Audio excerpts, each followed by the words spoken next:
Dari kamu bukan modal feminim. Kamu sendiri berkelahi belum ahli pandang orang pengen.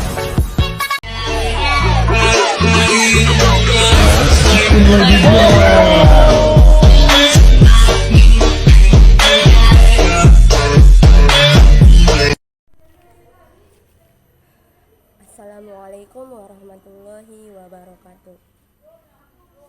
Nama saya Siska Fauzia Nasution, NIM 1930-2078. Mata kuliah Fikih Kontemporer, jurusan BKI semester 5. Di sini saya akan menjelaskan isi makalah kami yang berjudul Pornografi dan Porno Aksi.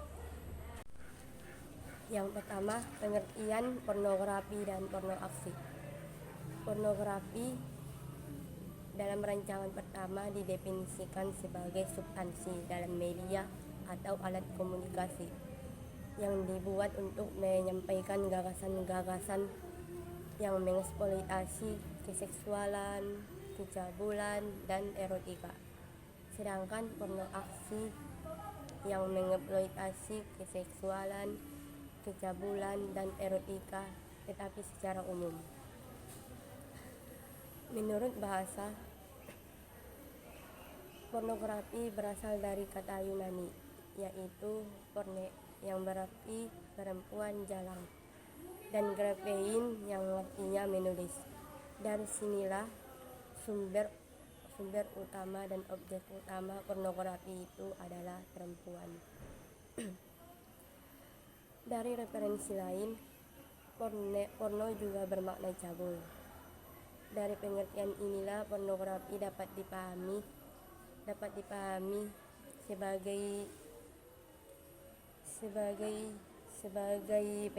sebagai penggambaran tingkah laku secara erotis dengan gambaran atau tulisan yang mengundang nafsu birahi. Menurut Ernst dan Siegel, pornografi adalah berbagai sesuatu atau cara secara virtual yang menghadirkan manusia atau hewan yang melakukan tindak seksual, baik secara normal ataupun abnormal. Oleh karena itu, pornografi dapat didefinisikan sebagai pejoratif tentang hal-hal yang bersifat seksual. Dengan perkembangan baru, pengertian pornografi dapat dipahami sebagai 3 definisi. Yang pertama, kecabulan adalah merendahkan derajat kaum wanita. Yang kedua, merosotnya kualitas kehidupan secara erotis dengan menunjukkan gambar-gambar yang kotor, perkataan yang kasar, dan humor yang vulgar. Dan yang ketiga, mengacu pada tingkah laku yang merusak kesehatan mental manusia. Yang kedua, dampak pornografi dan porno aksi. Pornografi dan porno aksi yang tampil di dalam media abstrak seperti TV, di handphone maupun di internet ternyata telah menemukan kongresnya di masyarakat. Hadirnya sejumlah tempat hiburan yang membuka pintu lebar-lebar yang mengandung seksual cukup untuk dikatakan. Tempat-tempat semacam itulah yang menyediakan yang seakan menjadi media penyaluran yang pas dari apa yang dilihat di TV, di handphone maupun di internet. Adanya transaksi seks di sejumlah kafe dan di diskotik bukan hanya menjadi rahasia lagi. Kalau dulu di kehidupan seks hanya untuk bertujuan untuk mencari uang, tetapi kalau sekarang merambah ke arah just have a fun. Dampak pornografi dan porno aksi diibaratkan seperti virus yang menebarkan kanker di peradaban tubuh kita. Pornografi selain hanya akan membuat pikiran kita berorientasi terhadap hal-hal yang berbau seks, juga akan menggiring kepada perubahan tata nilai. Nilai-nilai yang religius akan tergusur, dan kepedulian masyarakat terhadap nilai sosial akan semakin melemah. Dan lebih parahnya lagi, perilaku yang mengutamakan intelektualitas dan budaya tinggi berupa kreativitas ataupun kasih sayang akan berganti menjadi kekerasan dan keseksualan. Karakteristik pornografi dan porno aksi. Yang pertama, pornografi yang isinya tidak menggairahkan dan merendahkan derajat kaum wanita. Yang kedua, pornografi yang tidak berisi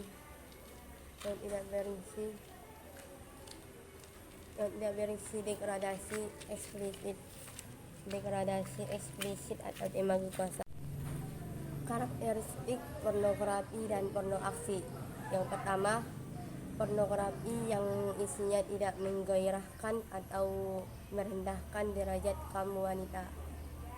Yang kedua, pornografi yang tidak berisi degradasi eksplisit atau tema kekuasaan. Misalnya, peran wanita yang sangat tolol dan bodoh dan berkeinginan untuk merendahkan diri di hadapan laki-laki. Yang ketiga, pornografi yang tidak kasar dengan degradasi eksplisit atau tema kekuasaan. Misalnya, menunjukkan foto wanita yang telanjang ketika buang air kecil, ataupun ada di tangannya rantai anjing yang sedang berlutut dan dikendalikan. Dan yang keempat, pornografi yang kasar, perilaku yang berisi perlugisan wanita yang diperkosa, dianiaya, diikat, dan seterusnya. Beberapa materi dalam korban tersebut telah diizinkan dan dinikmati oleh laki-laki yang memerkosanya. Yang ketiga, dalilnya. Dalam perspektif Islam, persoalan tentang pornografi dan porno aksi tidak dapat dipisahkan tentang persoalan aurat. Unsur yang terpenting dalam konsep pornografi adalah melanggar kesusilaan dan membangkitkan nafsu seks. Dalam terminologi Islam, persoalan tersebut erat kaitannya tentang persoalan aurat dan pakaian. Karena aurat dalam Islam adalah bagian tubuh yang harus ditutupi dan tidak boleh diperlihatkan karena dapat menimbulkan rasa malu dan menimbulkan seks dengan orang yang melihatnya. Adapun dalil tentang menutup aurat, yaitu Quran surah Al-Ahzab ayat 59. A'udzu billahi minasyaitonir rajim. Bismillahirrahmanirrahim. Ya ayyuhan nabiyyu qul li azwajika wa banatika wa nisa'il mu'minina yudnina 'alaihinna min jalabibihinna dzalika adna ay ya'rufna fala yaqzayna wa kana Allahu ghafurur rahima. yu'zaina halang. A'udzu billahi minasy syaithanir rajim. Bismillahirrahmanirrahim. Ya ayyuhan nabiyyu qul li azwajika wa banatika wa nisa'il mu'minina yudnina 'alaihinna min jalabibihinna dzalika adna ayyufrabna fala yu'zaina wa kana Allahu ghafurur rahima. Yang artinya, wahai Nabi, katakanlah kepada istri-istrimu, anak-anak perempuanmu, dan istri-istri orang mukmin, hendaklah mereka menutupkan jilbabnya ke seluruh tubuh mereka. Yang demikian itu agar mereka mudah untuk dikenali, sehingga mereka tidak diganggu. Dan Allah Maha Pengampun, Maha Penyayang. Quran Surah Al-Ahzab ayat 59. Hadis-hadis Rasulullah Shallallahu Alaihi Wasallam. Yang pertama, hadis Rasulullah Shallallahu Alaihi Wasallam yang melarang orang yang berpakaian tembus pandang, erotis, sensual, dan sejenisnya. Hadis yang melarang perempuan berpakaian tipis atau transparan. Hadis ini diriwayatkan oleh Imam Ahmad dan Imam Malik.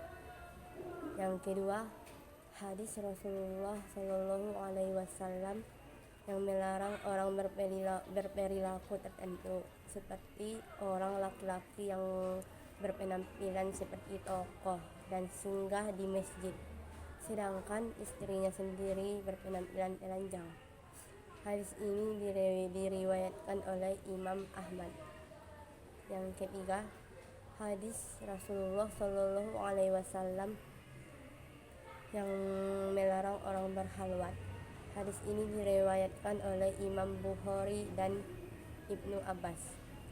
Hadis tentang penghuni neraka, yaitu para kaum perempuan yang berlenggak-lenggok, menggoda dan memikat para kaum Adam. Mereka tidak akan pernah masuk surga dan tidak akan pernah mencium bau-bau surga. Hadis ini diriwayatkan oleh Imam Muslim. Dan yang keempat, hadis Rasulullah tentang batas aurat dan hadis tentang batas aurat dan perempuan yang dilarang memakai pakaian tipis atau transparan. Hadis ini diriwayatkan oleh Abu Daud.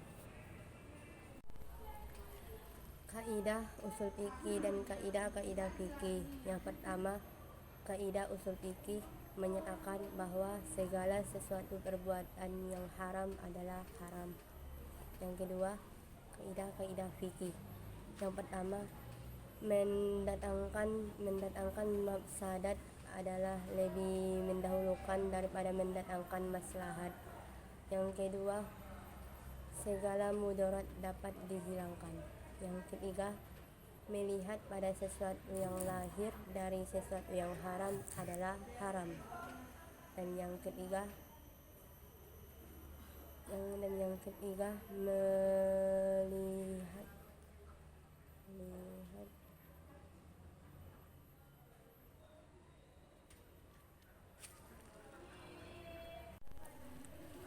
kaidah usul fikih dan kaidah fikih. Yang pertama, kaidah usul fikih menyatakan bahwa segala sesuatu perbuatan yang haram adalah haram. Yang kedua, kaidah usul fikih. Yang pertama, Menghindarkan mafsadat adalah lebih didahulukan daripada mendatangkan maslahat. Yang kedua, segala mudarat dapat dihilangkan. Yang ketiga, melihat pada sesuatu yang lahir daripada yang haram adalah haram. Dan yang keempat, segala sesuatu yang lahir dari yang haram adalah haram. Kesimpulannya, pornografi merupakan salah satu yang paling sulit dirumuskan pengertiannya, karena porno cabul asli itu bersifat relatif dan bersifat subjektif. Sekian hasil makalah kami. Assalamualaikum warahmatullahi wabarakatuh.